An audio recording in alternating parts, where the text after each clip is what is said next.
ஒருத்தங்க என்கிட்ட சொன்னாங்க, ஒரு பானை அவனுக்கு கிடச்சிருக்கான். குழி தோன்றப்ப அவனுக்கு ஒரு பானை கிடச்சிதான். பானை வந்து ஏதோ ஒரு 4000 வருடங்களுக்கு முன்பையான ஒரு பானை. அந்த பானை சோழர் காலத்துக்கு என்னமோ அவன் கதை சொன்னான்.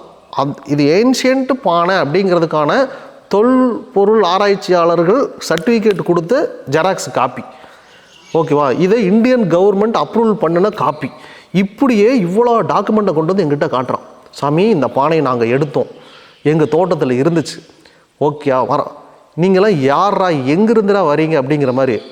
என்னவா சாமி, இந்த பணத்தை லண்டனில் இருக்கிற ஒரு அது மியூசியம் இருக்கும் இல்லையா, அவங்க வாங்கிக்கிறேன்னு சொல்லிட்டாங்க. இப்போ எங்ககிட்ட என்ன பிரச்சனைனா, இதை லண்டனுக்கு அனுப்புறதுக்கு மட்டும் எங்ககிட்ட பணம் இல்லை. ஒரு 10 லட்ச ரூபா கொடுத்தீங்கன்னா நாங்கள் இதை அனுப்பிச்சிடுவோம். இப்போ அந்த மியூசியம்காரன்ட்ட இந்த 10 லட்ச ரூபா பணம் இல்லை. இந்த பானையை அவன் எவ்வளோ விலைக்கு வாங்குறான் தெரியுமா? 50,000 கோடி. சாமி, இந்த 50,000 கோடியில் 1% கூட நீங்கள் போட்டு நீங்கள் கற்பனை பண்ணி பார்த்துங்க எவ்வளோ பணம் வரும். அவ்வளோ பணம் வருது இந்த பானையை விற்றா அப்படிங்கிறான். இந்த அளவுக்கு பெரிய ஸ்கீம். நான் நினச்சேன், என்னை பார்த்தா உங்களுக்குலாம் எப்படி தெரியுது? இப்படி வெள்ளையும் சொல்லியுமா நல்ல வெள்ளை வெட்டி வெள்ளை சட்டை, ஒரு பெரிய காரு வந்து இறங்கி இதுக்கு ஒரு 4 பேர் கதை சொல்கிறானுங்க.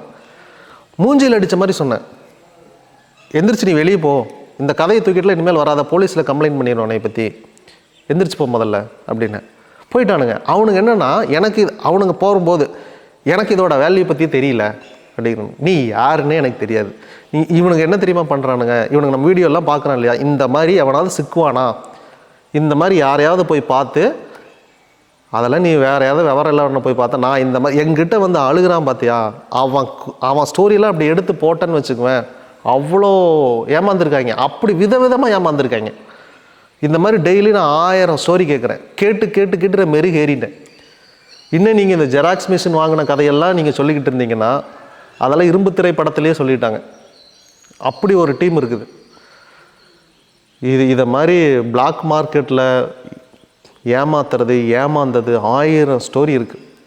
இதோடைய அட்வான்ஸ்டு வெர்ஷன் தான் இந்த கிரிப்டோ கரன்சி, இந்த ஷேர் மார்க்கெட் எல்லாமே. எங்கள் வீட்டுக்கிட்ட ஒரு லேடி இந்த ப்ராஜெக்டை பண்ணுது. என்ன ப்ராஜெக்ட்னா, மாதம் 5 லட்ச ரூபா கொடுத்துட்டிங்கன்னா மாதம் 2 லட்ச ரூபா உங்களுக்கு வட்டி கொடுக்குறாங்க. மாதம் 2 லட்சம் வட்டியா அப்படின்னு. ஆமாம், இது உங்களுக்கு வந்து 12 வருஷத்துக்கு அப்படின்னு நாங்கள் அக்ரிமெண்ட் போட்டு பாண்டு பேப்பரில் நோட்டரி சீல் வச்சு சைன் பண்ணி உங்களுக்கு கொடுத்துருவோம். நீங்கள் லீகலாக, நான் ஒருவேளை உங்களை ஏமாற்றிட்டா நீங்கள் இந்த லீகல் டாக்குமெண்ட்டை வச்சு நீங்கள் எங்கள் மேலே கேஸ் கொடுத்துக்கலாம் அப்படின்னு சொல்லி அப்படி எங்களை கூப்பிட்றாங்க. நீங்கள் உங்களுக்கு நம்பிக்கை இல்லைன்னா நாங்கள் உங்களுக்கு பத்திரமே கொடுத்துருவோம். இதுவும் உங்களுக்கு நம்பிக்கை இல்லையா? ஒரு ரியல் எஸ்டேட் ப்ரொமோட்டர்ஸ் ஏரியாவை காமிச்சு இதில் 5 லட்சத்துக்கு எத்தனை செண்டோ அத்தனை செண்டோ உங்கள் பேரில் நான் ரெஜிஸ்டர் பண்ணியும் கொடுத்துருவேன் அப்படிங்குது. இப்போயே தெரிய வேண்டாமா இது ஏமாத்த தான் போகுது அப்படின்னு சொல்லிட்டு. இப்படி ஊருக்குள்ளே இது எல்லாரையும் சொல்லும் போதே உங்களுக்கு ஒரு டவுட்டு கூட வராது. அப்படியே ஆமாம், 5 லட்சத்துக்கு அவங்க தான் இடமும் கொடுக்குறாங்க, மாதம் 2 லட்சமும் கொடுக்குறாங்க. இதுக்கு மேலே என்ன? அவங்க என்ன சொன்னாங்க? அதான் சொன்னேன், அப்போ ஏதாவது ஒன்று இக்கு வச்சுருப்பானே. ஆமாம், ஒரு 10 பேரை கூட்டிகிட்டு வர சொன்னாங்க, முடிஞ்சு போச்சு. 50 லட்சத்தை வாங்கிட்டு ஓடிடுவான். இவ்வளோ தான் நடக்க போகுது. பண்ணாங்க. ஆரம்பத்தில் பண்ணலை, 3 வருஷம் கழிச்சு பண்ணாங்க. எவனுமே 5 லட்சம் கொடுக்கல. 5 லட்சம் கொடுத்தவனுக்கு இவங்க மாசமான 2 லட்சமும் கொடுக்கல. இதுக்கு அவங்க சொன்ன இன்னொரு கதை. ஒரு 1.5 கோடி ரூபாய்க்கு ஷேர் மார்க்கெட்டோட ரோபோட்டிக் ஏஐ சாஃப்ட்வேர் வாங்கியிருக்காங்களாம். வீட்டிலே நான் அதை கேட்டேன், எப்படி நீ எனக்கு மாதம் 2 லட்ச ரூபா கொடுப்ப சொல்லு அப்படின்னு. இல்லை, நாங்கள் வந்து ஷேர் மார்க்கெட்டுக்கு வந்து ஏஐ ரோபோட்டிக் சாஃப்ட்வேர் போட்டிருக்கோம், அது வந்து பயங்கர பிரில்லியண்ட்டு. ஒரு நாளைக்கு கிட்டத்தட்ட ஒரு 50 லட்சத்துக்கு மேலே சம்பாதிக்கக்கூடிய அளவுக்கு ஏஐ வந்து பயங்கர அட்வான்டேஜ்.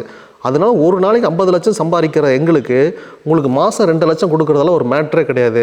ஆனால் அந்த 2 கோடி ரூபா போட்டு அந்த சாஃப்ட்வேர் வாங்கணும் பார்த்தியா, அதுக்கு தான் எங்களுக்கு பணம் தேவைப்படுது. அதனால தான் வரவங்களாம் 10 பேர் கூட்டிகிட்டு வந்தீங்கன்னா நாங்கள் 2 கோடி கலெக்ட் பண்ணிவிட்டு அந்த ஏஐ சாஃப்ட்வேர் வாங்கிடுவோம். அதுக்கப்புறம் எங்களுக்கு இது ஒரு மேட்ரு இல்லை. இதை நம்பினாங்க, எங்கள் ஊரில் ஏமாந்தாங்க. அப்போவே தெரிய வேணாம், அவன் தான் தெளிவாக ஓரல் ஸ்டேட்மெண்ட்டில் ஒத்துக்கிட்டானே, நான் 2 கோடி ரூபா வாங்கிட்டு ஓட போகிறேன்னு. இதை புரியாமல் இதை நம்பி பணம் கட்டினவங்களாம் நிறைய பேர். இதில் என் ஃப்ரெண்டும் ஒருத்தன். அவன் நான் சொல்கிறேன், மாப்பிள்ளை இது வேண்டாம், இது ஸ்கேமு அப்படின்றேன். பண்ணான், பணம் கட்டினான். 3 லட்ச ரூபா அவன்கிட்ட இருந்த பணத்தை கட்டினான். இன்றைக்கி வரைக்கும் அவனுக்கு கல்யாணம் நடக்கலை. அவங்க ஃபேமிலி சுச்சுவேஷனுக்கெலாம் அந்த 3 லட்ச ரூபாங்கிறதெல்லாம் அவன் கல்யாணத்துக்காக வச்சுருந்த அமௌண்ட். அவன் அதில் ஒரு விரக்தியில் இன்றைக்கி வரைக்கும் அவனோட நார்மல் கேரக்டர் ஒன்று இருக்கு இல்லையா, அந்த சிரிப்புன்னு ஒன்று இருக்கு இல்லையா, அவன் முகத்துலேயே அது போயிடுச்சு. கல்யாணம் ஆகல, ஏஜ் பார் ஆயிடுச்சு. எனக்கு பாருங்கள், எனக்கு கல்யாணம் ஆகி 2 குழந்தை இருக்குது, அவனுக்கு இன்னும் கல்யாணமே ஆகலை. அப்போ நீங்கள் நினச்சி பாருங்கள், அவன் என் ஃப்ரெண்டு. அதனால் அவனுக்கு அந்த இதெல்லாம் போய் திரும்ப கல்யாணம் ஆன ஒரு பொண்ணு கூட திரும்ப அது தேவையில்லாத ஒரு அந்த கல்யாணம் நடக்கலனால இது ப்ராக்டிக்கலாக இது நடக்கும் தானே, அந்த மாதிரி அது ஒரு அப்படி இருந்து அவன் வாழ்க்கை சின்ன பண்ணமாயி. நான் சமீபத்தில் கூட அவனை மீட் பண்ணப்போ ஏன் இப்படிலாம் பண்ணுற விட்டுரு அப்படின்னு கேட்டப்ப இப்போ அப்படிலாம் இல்லை அப்படின்னா அவனுக்கு அதை பற்றிலாம் பேச விருப்பம் இல்லை. அவனை குறை சொல்லியும் ஒன்றும் ஆக போகிறதில்ல. அவனுக்கு கல்யாணம் ஆகியிருந்தால் அவன் ஏன் தப்பு பண்ண போகிறான்? இங்கே தப்பு மட்டும் என்றைக்குமே தீர்வு இல்லை, அதை மட்டுமே காரணம்னு நம்ம காட்டக்கூடாது. ஏன் தப்பு பண்ணால் அதுதான் இங்கே அந்த தப்பு பண்ணதுக்கான காரணத்தை நீங்கள் சொசைட்டிலேருந்து எடுத்துட்டிங்கன்னா இங்கே யாருமே தப்பு பண்ண மாட்டாங்க. இங்கே யாருக்குமே பசி இல்லைன்னா யாருமே திருட மாட்டாங்க. எல்லாருமே தன்னிறைவை அடைஞ்சிட்டாங்கன்னா யாரும் யாரையும் குறை சொல்ல மாட்டாங்க. இங்கே பற்றாக்குறைன்னு ஒன்று ஏற்படும் போது தான் ஒன்று தப்புன்னு ஒன்று நடக்குது. இதை தான் நான் சொல்கிறேன். சொசைட்டியில் பற்றாக்குறையை முதல்ல ஒழிங்க. உங்கள்கிட்ட சாப்பாடு மீதி இருக்குது, அது இல்லாதவன்ட்ட கொடுத்துரு, சரியாக போயிடும். இருக்கிறவன் இல்லாதவனு கொடுத்து ஹெல்ப் பண்ணிங்கன்னா சொசைட்டியில் தப்போ திருட்டோ எதுவுமே நடக்காது. இவங்களுக்கு தண்டனை கொடுக்கறது, சிறைச்சாலைக்கு நம்ம மெயின்டெனன்ஸ் பண்ணுறது, போக்குவரத்துக்கு மெயின்டெனன்ஸ், இதெல்லாம் வேஸ்ட்டு. இதெல்லாம் மிச்சம் நமக்கு. இப்படி பண்ண முடியும். இந்த மாதிரி இதெல்லாம் டிஜிட்டல் ஸ்கேம், நூதன திருட்டு, நீங்கள் என்ன வேணாலும் இதுக்கு பேர் வச்சுக்கலாம். இதை மாதிரி இதில் எல்லாம் இழந்தவங்க இதில் இன்னொன்று அடிஷ்னலாக சேர்த்திக்கோங்க. ஊர் பேர் கூட சரி சொல்ல வேண்டாம். அந்த ஊரில் இதே மாதிரி ரியல் எஸ்டேட் ஒரு இடத்த காட்டி இந்த இடத்துக்கு இவ்வளோ ப்ராஜெக்ட்டு, இதுக்கு நீங்கள் இவ்வளோ பணம் கொடுத்தீங்கன்னா 1 மந்தில் உங்களுக்கு கிரைம் பண்ணி கொடுத்துருவோம். இனிஷியலாக நீங்கள் அட்வான்ஸ் பேமெண்ட் 10 லட்ச ரூபா கொடுக்கணும். ஒரே இடத்த காட்டி 10 புரோக்கர் விதவிதமாக வாங்கியிருக்காங்க எல்லாருக்கிட்டேயும். ஃப்ளாட் நம்பர் 23 ஃப்ளாட் நம்பர் 23க்கு பணம் கட்டினவனே 10 பேர் 10 லட்சம் 1 கோடி ரூபா. இன்னும் வீடெல்லாம் கட்டலை, ஃப்ளாட்டு தான். வீடே கட்டாத வெறும் காலி மனைக்கு 10 லட்ச ரூபாங்கிற பேரில் 10 பேர்கிட்ட 1 கோடி. இதே மாதிரி 10 பேர் வேலை செஞ்சு அந்த ப்ரமோட்டர் அந்த லேண்டையும் மேலேயே கிட்டத்தட்ட பல கோடி ரூபா மோசடி. All escape abscond. இந்த 10 புரோக்கர்களுக்கு இது தெரியாது, இவன் இப்படிலாம் பண்ண போகிறான் அப்படின்னு. ஏன்னா தனித்தனியாக பேசியிருக்காங்க எல்லாருக்கிட்டையும். அவனே ஆள் கூட்டிகிட்டு வர்றப்பெல்லாம் இத்தனைக்கும் அங்கே ஆள் இருந்திருக்காங்க, யாருக்குமே சந்தேகம் வரல. இதே மாதிரி ஒரு 2-3 டிஸ்ட்ரிக்டில் நடந்திருக்கு.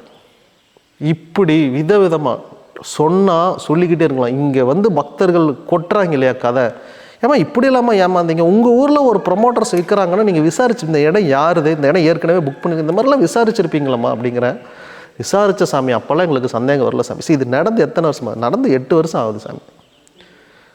8 வருஷத்துக்கு முன்னாடி 10 லட்சம் கொடுத்தியாமா? இன்றைக்கி தேதிக்கே 10 லட்சத்தை கண்ணில் பார்க்குறது பெரிய விஷயமா இருக்குது. நீ 8 வருஷத்துக்கு முன்னாடி 10 லட்சம் எப்படி வந்துச்சு உனக்கு அப்படின்னு கேட்டால், அதுக்கு நகையை விற்றேன், அதை விற்றேன், இதை விற்றேன், அப்படியே திரட்டி கொடுத்தேன் அப்படிங்கிறாங்க. Multiple scam. நீங்கள் தெளிவாக இல்லைன்னா உங்கள் ஆசையை தூண்டி விட்டு இங்கே ஏமாத்துறாங்க. இது நடக்குது. நீங்கள் தெளிவாக இருந்துக்கோங்க. ஆனால் ஒன்று சொல்கிறேன், நீங்கள் பணத்தை தொலைச்சிட்டு கடவுள்கிட்ட கேட்டால் கடவுள் கொடுக்க மாட்டார். புரிஞ்சுக்கணும். ஏன் அப்படின்னு நீங்கள் ஒரு கேள்வி கேட்டால், ஒரு பேஷண்ட்டை நீங்கள் உயிரோடு கூட்டிகிட்டு சாமி இவங்களை எப்படியாவது காப்பாற்றுங்கன்னா காப்பாற்ற முடியும். செத்து 4 நாள் ஆச்சு, டெட் பாடியை கொண்டு இப்போ காப்பாற்றுங்கன்னா அதுக்கு வைத்தியமே பண்ண முடியாது சாமி. இவ்வளோ தான் நானும் சொல்கிறேன். அந்த பணம் நீங்கள் வருதுன்னு நம்பிட்டு இருக்கீங்க பார்த்தீங்களா, அது உங்களோட நம்பிக்கை, உங்களோட ஆதங்கம். ஆனால் அந்த பணம் வராது. ஏன்னா அந்த பணம்னு ஒன்று இல்லை, அதை அவன் ஏமாற்றிட்டு போயிட்டான். உங்களையே டாக்குமெண்ட் சைன் பண்ணி கொடுத்தீங்க இல்லையா, அவன் அப்போயே நீங்கள் லீகலாலாம் அவன் மேலே கேஸ்லாம் ஒன்றும் கொடுக்க முடியாதுன்னு உங்கள்கிட்ட கையெழுத்தையும் வாங்கிட்டான். இதெல்லாம் ப்ராப்பராக பண்ணிட்டான். நீங்கள் அவன் மேலே கேஸ் கூட கொடுக்க முடியாது. ஏமாந்தது தான். அந்த பணத்துக்காகலாம் நீங்கள் உட்காந்து மந்திர சொல்ல வேண்டாம். உங்களை நீங்களே ஏமாற்ற வேண்டாம். தப்பு நடந்து போச்சு, அடுத்து என்ன பண்ணலாம் அதை மட்டும் யோசித்து அதை பண்ணுங்கள். கேளை சித்த நமோ நமக.